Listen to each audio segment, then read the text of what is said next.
story matters, don't let it fade. When everything changed, you were made.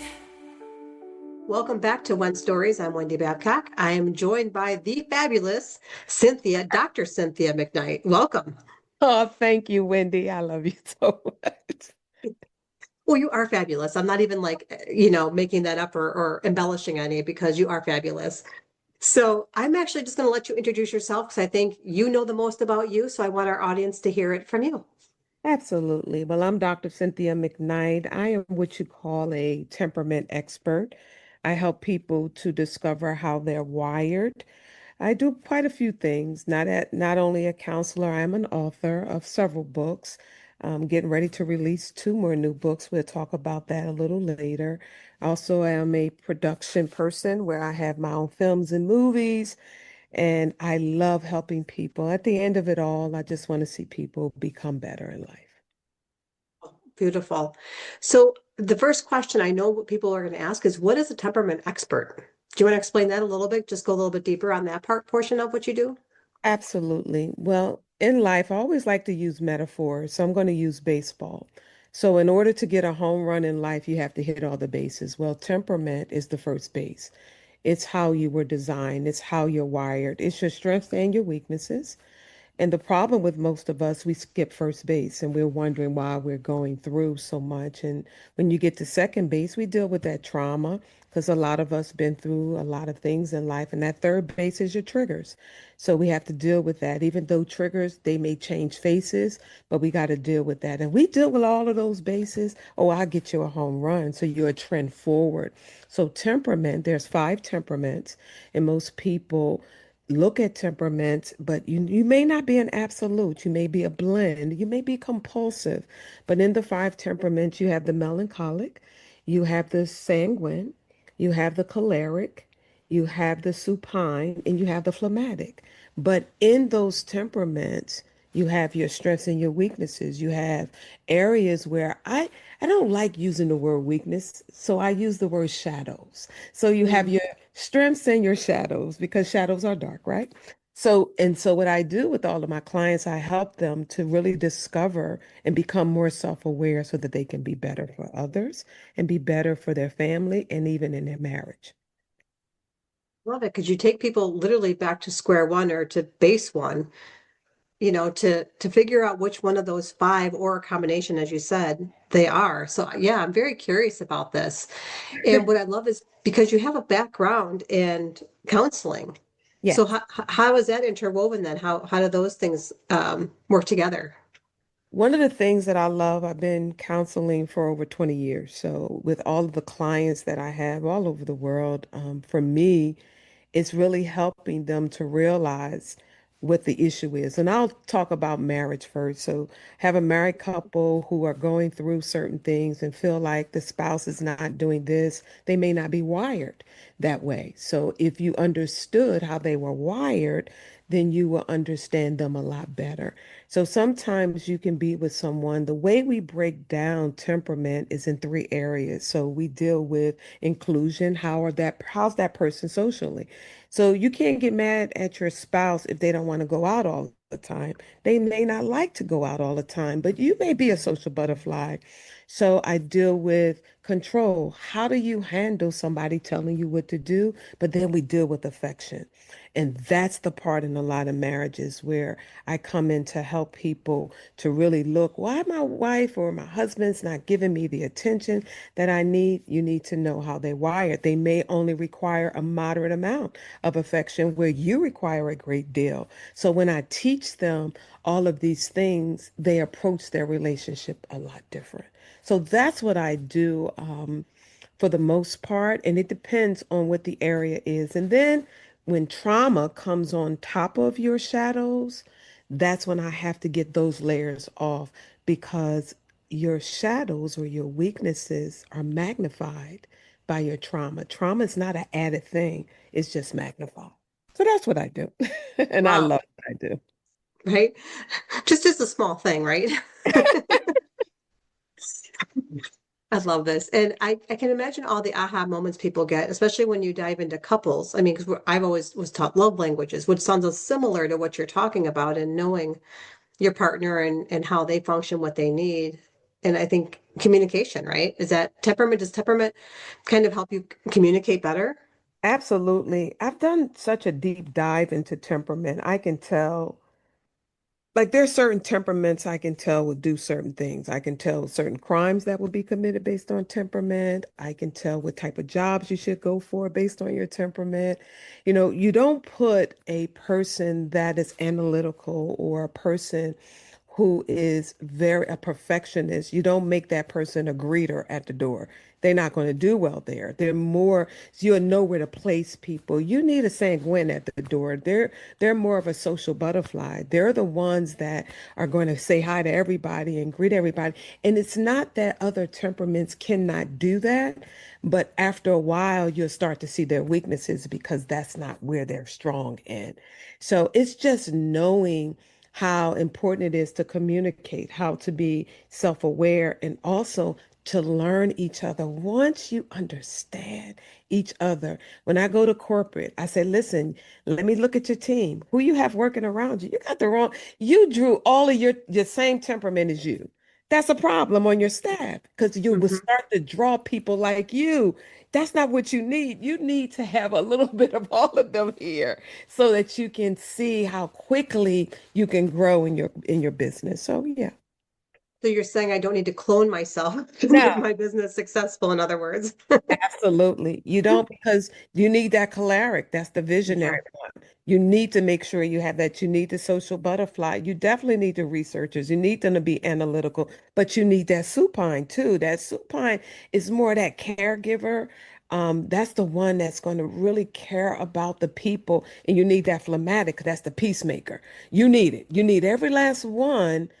But sometimes we miss this because we don't understand it. That's all. Yeah. Oh, gosh, I love this. I could probably talk to you all day about this. Fascinated by it. But I want to bring everyone into a little bit more of, so you also work with production. So do you want to talk a little bit about that and how you bring the arts into your production? Absolutely. As a little girl, I started in high school. When I went to high school, I always was around the house creating, always loved the arts. So when I went to high school, I majored in business and I minored in theater. And I fell in love. My teacher was Dallas Fitzsimmons. He was a phenomenal teacher. And I fell in love with the stage. I fell in love with everything about the stage. So on the stage singing, being in productions, I started researching everything about it and I start following in that path. I started creating movies, films, plays. I started out in plays and I moved from plays to films. I've done biopic films. I've done PSAs, for Stop the Violence and other PSA public service announcements that I thought was necessary for people to learn. And in that is just begin to soar. So I have a heart for that and working on a new project that is new to me is Broadway, and I want to create something for the Broadway stage. And it's always been in my wheelhouse. I love creating imagination. To me, we're losing it because everything is being done for us. So I'm trying to get my young kids to keep imagining, to keep opening up, and don't lose that part of you because it's that important. So I love theater, and it will never go away. It's always a part. So I use theater even when I'm teaching temperament. So I interface everything that I'm doing into one place. So there's some times where I'll do a skit or I'll do anything that I can. Sometimes I bring music into it that I can bridge and bring all of those things together that I love. So that's what I do. Yeah, and I've seen you do that. So, for those, we'll put all Cynthia's links in where you can find her and the things that she's done too. But I love because you've married the temperament training along with the production and the arts, Yeah. and that you encourage the people who learn what their temperament type is then to artistically show up in that manner. So can you talk a little bit about that? Because I'm fascinated with that as well. Absolutely. Because until you really show up as your true self, you're going to keep pretending to be somebody you're not.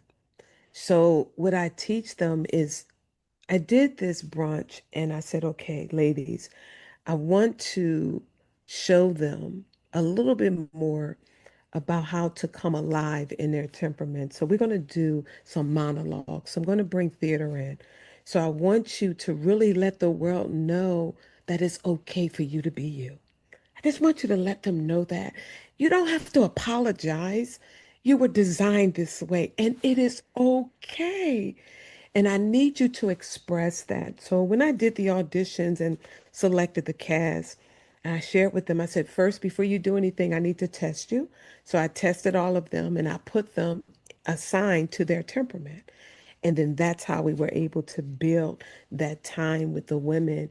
And just to see all the women, when I had them, I said, if you relate to any of these monologues, I need you to come and stand in front of this woman because you're not by yourself. So they all stood in the one that they related to the most. And I said, let's guess before we test. So let's see. And it was absolutely amazing just to see people just felt free to realize that I thought it was something wrong with me because I needed to be alone to regenerate. It's absolutely nothing wrong with you. You need your quiet time. And it's okay. So that's how I was able to bring together the arts and temperament. So that, Wow. I'm a crier and I can see myself just bawling at the end of that, watching the women stand up for one another and just seeing that because that's a powerful thing to put something out into the world and then have women stand yeah, and tell you you're not alone just from standing in front because you relate and you got something from what they did. That is powerful stuff. yeah, yeah. Yeah. I, Wow. I love, if I can just tell you all of the stories, when I test my clients, they start crying because they Mm. was like, how did you know all of this about me? Because my test results, the the science behind how we do this, I promise you, it's 98.9% accurate. They can't even hide in the test. We find you. And Wow. when share this with them, they start crying. Not just women, men. He said, nobody knew that I was like this because Yeah. I tried to hide this. You don't have to hide. You have to be aware. So you won't sit in those weaknesses. So I can get you to sit more in your strength. Every day you have two seats you can sit in. And you decide where you want to sit the most in. You want to sit the most in your strengths or your shadows or your weaknesses. However you want to, you make that decision. But I'm here to help you. Sit longer over here. You'll make the world better. Stay here. So Yeah, that's I think we need to put that on a quote card somewhere because that's seriously. Because yeah, just yeah, pick where you're going to sit today and then have those two yeah, options. And yeah, yeah. Every day you make that decision. We make that decision every day it's because it's not powerful giving going people to. a choice. Absolutely, absolutely. And I have one client, I had him do for 90 days a journal of telling me his percentages every day. And it was amazing to see how he was learning how to sit longer in his strengths because he kept saying it. He kept saying, goodness, I messed up. I was over here 70% of the day. And I just watching that. And now he said, I'm mastering this now because I remember that I'm not going, even when he start to act the way he shouldn't, he remember, I don't want to sit here. Let me come back over so I can help somebody. It's brilliant because we can't change what we can't measure. And so that gives people a way to measure Hmm. where they're at or gauge. I don't know if it's measure, but gauge where we're at and the choices we're making literally minute by minute, second by second, depending on how your day is and using the choices based on the knowledge that you have. Absolutely. And then Ab- you can feel and see the growth then by what you're measuring. I love that. Yes. It Wow. it changed his life. He tells everybody, about me. And it's just a beautiful thing because at the end of the day, I want people to be okay. I really want them to see how incredible and amazing that they are, the way that they were created to be, and it's okay. If I can get that across to this world, we will see less of what we're seeing today. So that's why I try to travel and share with as many people. Been trying to get this into the school districts. I think every child should be tested. I've been trying to advocate for marriages. Before y'all say I do, y'all need to get tested. Why? I need to make sure that you understand what you and who you're marrying so that you can value that relationship the right way. Oh, I'm on board with that 100%. Between schools and marriages, Oh my yeah, goodness. what The a teachers difference would that be could good. make. Oh, they did a study. So they took a classroom of, because you can't test until the child have to be at least 7 or 8 to test. Mhm. But they took a classroom of 7 and 8 year olds and they said, okay, we're going to test all of them. They tested all the kids. And the teacher put all of the different temperaments up. And on their name tag, they had their name and they had what their temperament was. And they had the strengths and the weaknesses. So they all went into the classroom. They did this for a whole year. And that was the best classroom. The teachers, they all held each other accountable. When they saw, Jane, she was in the corner for a second. They understood she was regenerated. She was overwhelmed. They respected each other. It was absolutely amazing. And I said to myself, if we do that in schools, these colleges, half of the crimes and stuff and all of these mass shootings, I can tell you what temperament did it. It's easy. Yeah. You knew that y'all would have governed them differently, but you didn't know that they had the capacity to do this in their weaknesses. So those are the things. Amen to that. And I can see it in all different aspects. Women entrepreneurs, any entrepreneurs, all the different corners of the world can use this because I think it helps not only when we understand ourselves better, helps us understand the people around us better. And that just, it makes all the difference to all the points you just talked about. Yeah, it's amazing. I deal with some high-end political people. There's some of my clients, some NFL players. I've been trying to get it in the NFL and the NBA. Like Mhm. y'all bring me in, even with y'all players, y'all need to have pods for certain players because even though they skilled and they're playing, they're still overwhelmed. And you have to know during that halftime, some of them need to be in a pod where they can be by themselves. They're gonna play better for you when they come out of their halftime. See, y'all just don't know. I'm looking at these players and saying, this person right here, yeah, I can tell you that that person right there is overwhelmed. He need to regenerate, and y'all, they just don't understand. But that's why I'm here to do what I do, Yep. and I love Yeah, it. because as much as with especially with NFL, as much as they try to strip them down and make them like do the things of training, they're still human beings at their core. So like, Exactly. yeah.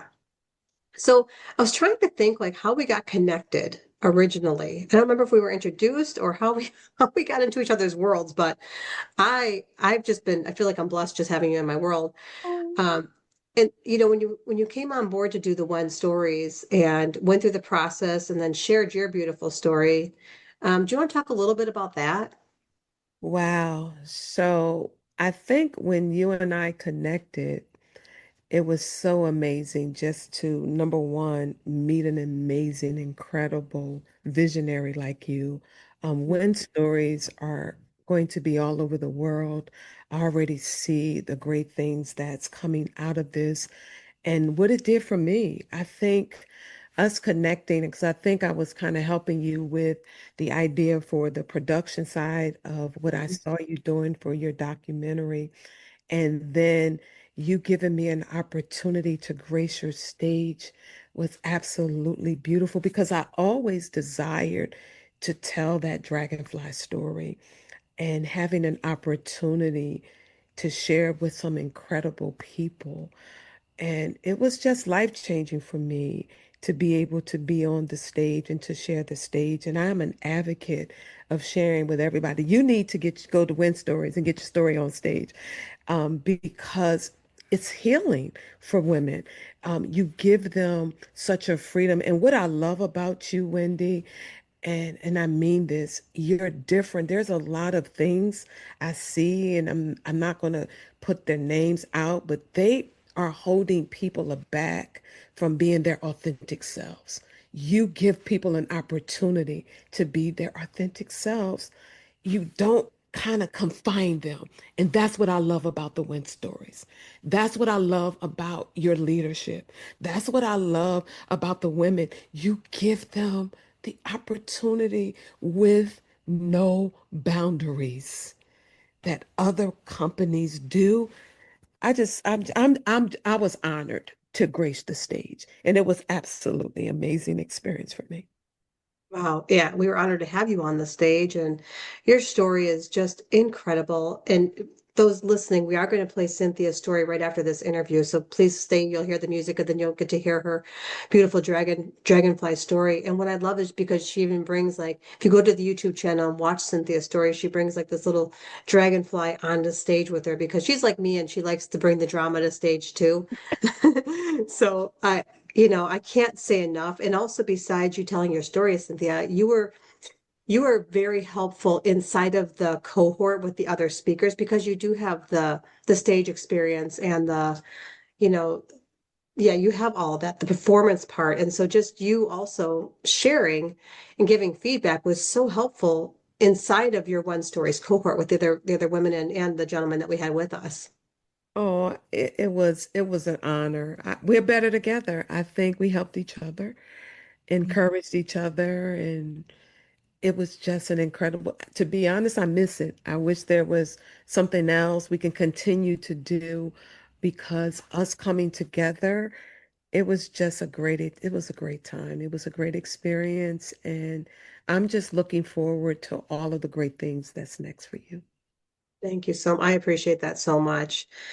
I'm just, like I said, I'm just so happy that we're in each other's worlds now. And this is what I find the best about One Stories that I didn't foresee is that all the people I get to work with, now I feel like I have this huge growing circle of friends that are just there now. And we've connected. You go to such a deep level inside of the story that, I feel like now we're just forever connected. So y'all are stuck with me now. Oh, I have plenty of stories, so I have more stories I want to share. I definitely want to do a story on temperament because I think I need to do a story on that. I think so. And Yeah. we're not going anywhere. So when you're ready, there's always a spot on stage for you. So Okay. I appreciate that. yes. Well, thank you again so much, Cynthia, for sharing. And those of you listening, please check the show notes. We have all of Cynthia's information. But just so if they're just listening, Cynthia, where's the best place for people to find you? Like online, or how can they get in Sure. contact with you? Sure. They can go to my website, which is temperamentharmony.com. Also, they can find me on Instagram under cynthia.speaks.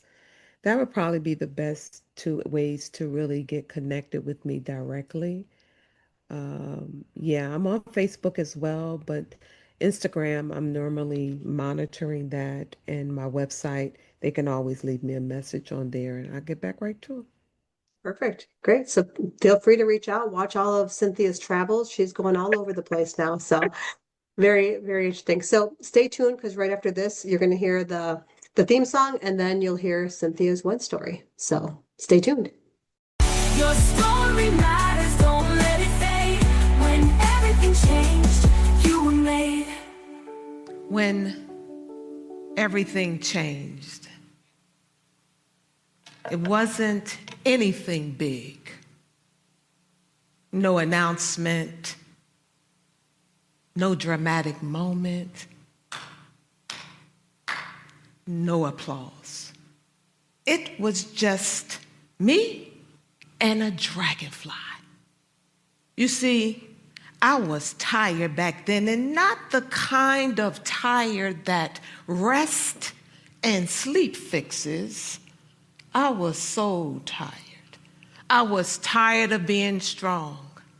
I was tired of holding it all together. I was tired of pretending that I was fine. Because, see, on the outside, I looked fine. I had degrees.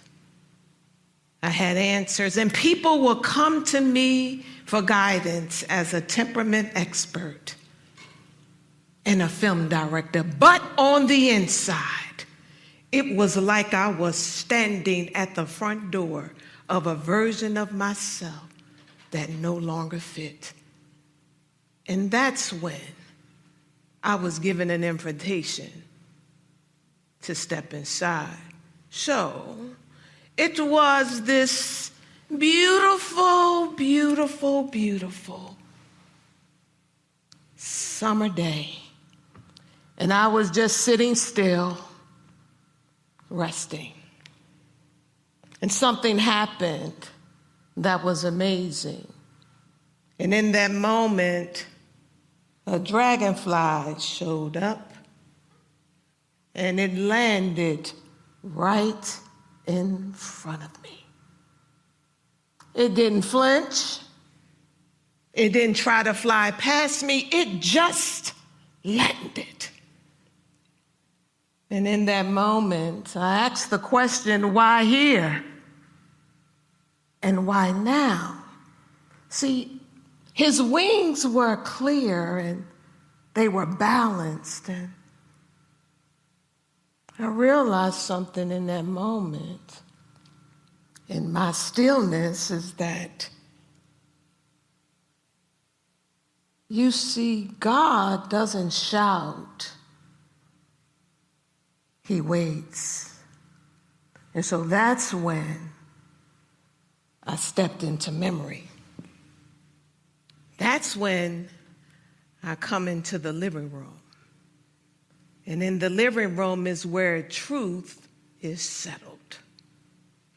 And that's when I remember something I learned a long time ago, and that is dragonflies don't start in the air. They start underwater. They start in the mud. They start in darkness. And then I realized that I was underwater and I was in the mud and I was in darkness, and maybe so have you. But then there is a room in the house where the door closes and where your pain really release your true identity. Well, my underwater story started when I was a teenager. While teenagers are out partying and having a good time, trying to make sure they have the good grades, I was coming out of the recovery room. And the doctor came to me and he said, "You were pregnant in your tube and the other one was damaged and I had to remove it."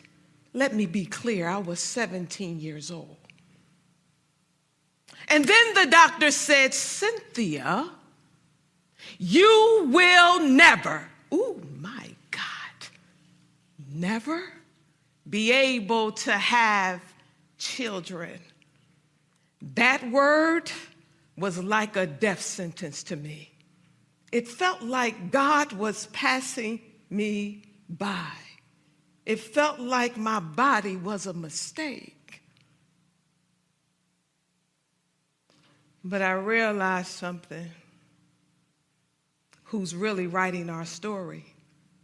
And it's not who you think it is. So something happened that was absolutely amazing years later. Guess what, y'all? I got pregnant.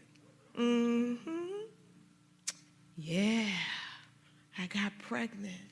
And I said, this is impossible. And maybe heaven said, watch.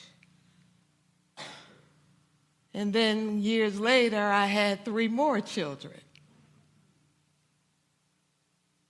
Because there are rooms in your house that you need to understand. You have to deal with certain things in your life. And I had to deal with these areas because it's very important. And there is a room where things are washed away. They're no longer defining your identity, because the dragonfly, it doesn't stay underwater. It comes out gracefully, slowly. And some of us have been underwater, y'all. We've been through the pain, but you're not going to stay there.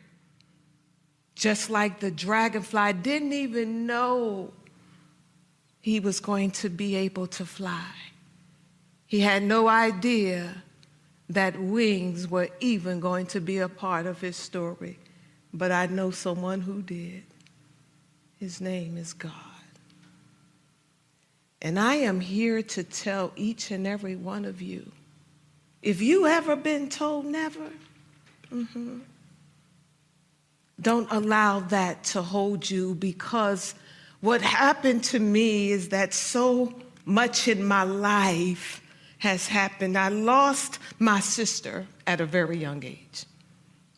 And then I lost my father. And I was what you call a daddy's girl. And I love myself, my daddy. And you know what else? He never got an opportunity to meet his father. But I stand here today to tell you that he was the best father he could be to me. And then I lost my brother. And then recently, I lost my mother-in-law. But I found out something about God. That he doesn't waste pain. He redeems it. And then I later realized that he was in the water with me. He was in the mud. And he was in the darkness. And for some of you, I need you to know today that he's right there with you. Because sometimes you have to get to a place of understanding who's unveiling your story. And I want you to know today that God was there all along. And that is my dragonfly story. Thank you. Your story matters.